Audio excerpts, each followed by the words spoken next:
রুফলাইনারের সাথে আমাদের পরিচয় এই কাজের আরো অনেক আগ থেকে। বেসিক্যালি আমরা তাদের অন্যান্য অনেক প্রজেক্টে ইন্টেরিয়রের ক্ষেত্রে আমাদের আর্টিস্টদেরকে দিয়ে অনেক কমিশন ওয়ার্কের মাধ্যমে তাদের সাথে আমাদের বেশ কিছু প্রফেশনাল কাজ হয়েছিল। অ্যান্ড তারপরে যখন আমরা এই নতুন যাত্রার কনস্ট্রাকশন বা ডিজাইনের কথা ভাবছিলাম, তখন আমাদের মনে হয়েছে যে রুফলাইনার আমাদের এই চিন্তার সাথে অনেক বেশি রিলেট করতে পারবে। সো ওই চিন্তা থেকেই আমরা রুফলাইনারের সাথে যোগাযোগ করি এবং আমরা যখন এই নতুন বিল্ডিংটার কথা ভাবছি, নতুন যাত্রার কথা ভাবছি, তখন আমাদের মাথায় যে চিন্তাটা ছিল যে আমরা পুরনো যাত্রার যে ইন্টেরিয়াল যে ব্যাপারগুলা, যেরকম ধরেন মাটির ঘরের একটা আভাস বা আলোর ক্ষেত্রে খুবই দৈনন্দিন ঘরের যে আলোর যে ব্যবস্থা থাকে সেই ব্যাপারগুলো, তাছাড়াও যেহেতু এবার আমরা এক্সটেরিয়র নিয়ে এই বাড়িতে অনেক কাজ ছিল, সেক্ষেত্রে আমাদের প্রাধান্য ছিল যে বাংলাদেশি ম্যাটেরিয়ালগুলা ইউজ করা, যেরকম ছন, কাঠ, অনেক রকমের আরও বুননের শৈলীর অনেক কাজ রয়েছে, যেটা বাংলাদেশি আর্কিটেকচার বা কনস্ট্রাকশনের ক্ষেত্রে আগে অনেক বেশি ইউজ হতো, বাট এখন তো আর সেরকম হয় না।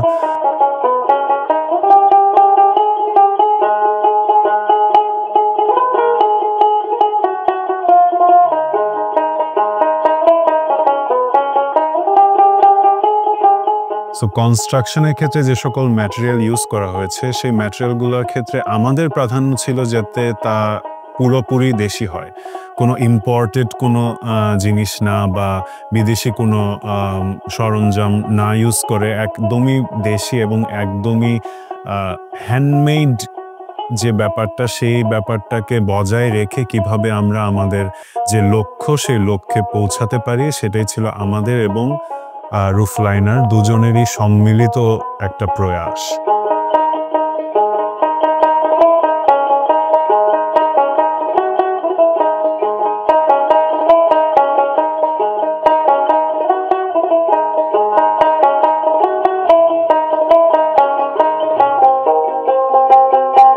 আমাদের যে প্রাধান্যগুলো ছিল সেগুলোকে মাথায় রেখে কাজ করাটা অবশ্যই ছিল বেশ সময়ের সাপেক্ষ এবং বেশ কঠিন একটা কাজ, কিন্তু আমি রুফলাইনারকে ধন্যবাদ জানাতে চাই আমাদের খুবই লিমিটেড একটা সময়ের মধ্যে পুরো কাজটাকে শেষ করা এবং ঠিক আমাদের যে ইম্যাজিনেশন, সেই ইম্যাজিনেশন অনুযায়ী পুরো ব্যাপারটাকে বাস্তবায়ন করার ক্ষেত্রে তাদের যে প্রচেষ্টা এবং তাদের যে অবদান, এটা অবশ্যই অনস্বীকার্য এবং আমরা রুফলাইনারের প্রতি এবং চারুতা প্রাইভেট লিমিটেডের প্রতি কৃতজ্ঞ।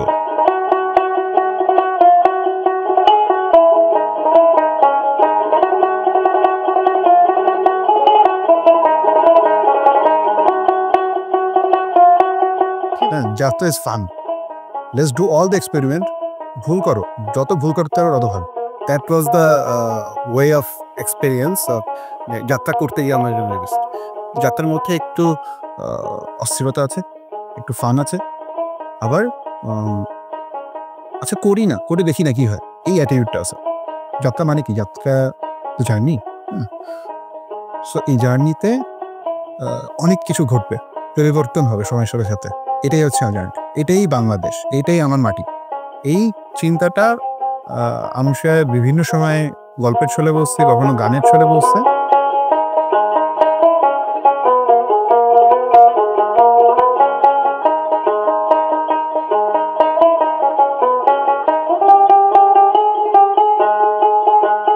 যাত্রার সাথে আসলে তো আমরা অনেক আগে থেকেই কানেক্টেড।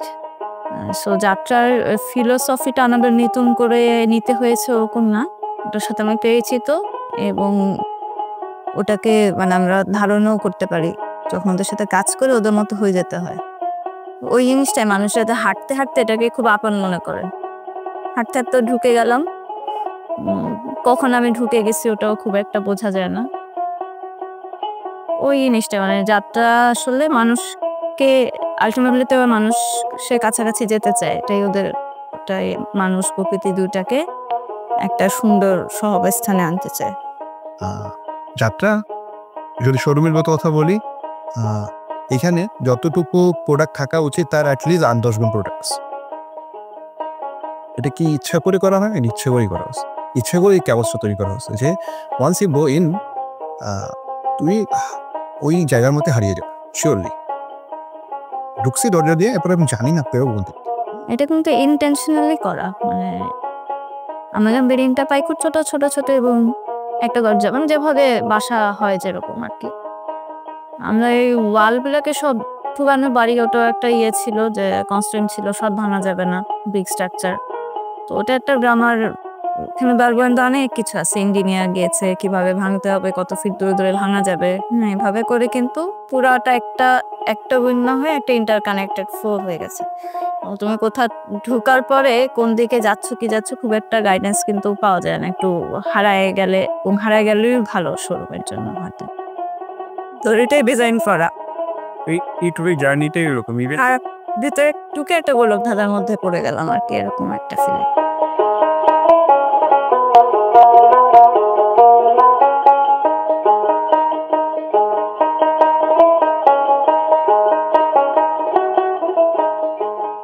এখানে আসলে ওই বাড়িটা যদি বলি, আমরা প্রথমে পাই একটা মাঠ সহ একটা বাড়ি, এটা একটা বড় আকর্ষণ ছিল। বাড়িটা সেলফ খুব আকর্ষণ, পুরানো বাড়ি যেরকম একটা ইয়ে আসে ওরকম না, এটাও হয়তো মাঝামাঝি সময়ের একটা বাড়ি, ছোট্ট একটা বাড়ি।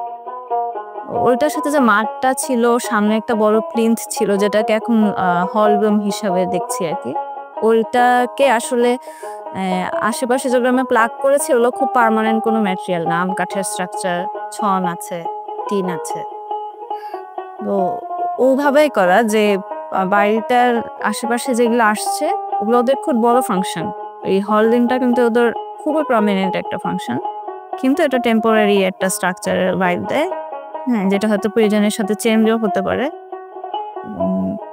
ওটা বিভিন্নভাবে ইউজ হচ্ছে এখন, মানে আমরা যা যা ভাবি নাই তাও হচ্ছে। তার সাথে এই যে বিরতি পার্টগুলো, এপাশে একটা টেম্পোরারি একটা স্ট্রাকচারের লুক আছে যেটা আম কাঠের স্ট্রাকচার, সাথে ছন।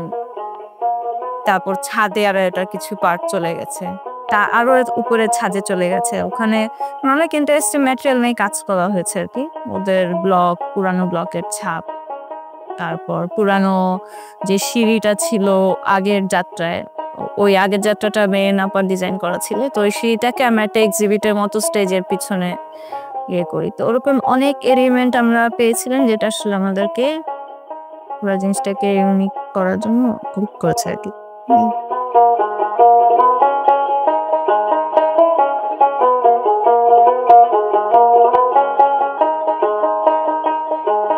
স্ট্রাকচার দিক থেকে বলি, স্ট্রাকচারের ক্ষেত্রে আমাদের এখানে আমাদের সাথে যুক্ত ছিলেন মাসুর কবির, ইঞ্জিনিয়ার মাসুর কবির। উনি from engineering point of view অনেক কিছুই বলছে যে ফর সেফটি এটা করেন, এটা করেন না, এটা করেন, এটা করেন না, টেকনিক্যালি ভুল করা যাবে না। আমরা যখন বলছি ভুল করা যাবে তার কিন্তু সার্বিকভাবে ভুলটা না, জার্নিটাতে অনেক কিছু অ্যাড হবে, আর যেগুলো পার্মানেন্ট অংশ ওগুলোতে একদম স্ট্রিক্ট থাকতে হবে। ওই অংশটুকুই আসলে শুরুতে আমরা নির্ধারণ করছি, এরপরে এটা করছি। সাজিদা বললো যে চলতেছে, যাত্রাপালি একাও শেষ হয় না, চলছে আরো প্রতি বছরই ও কিছু না কিছু ঘটবে। এই উৎসব এইটাই হচ্ছে যাত্রা।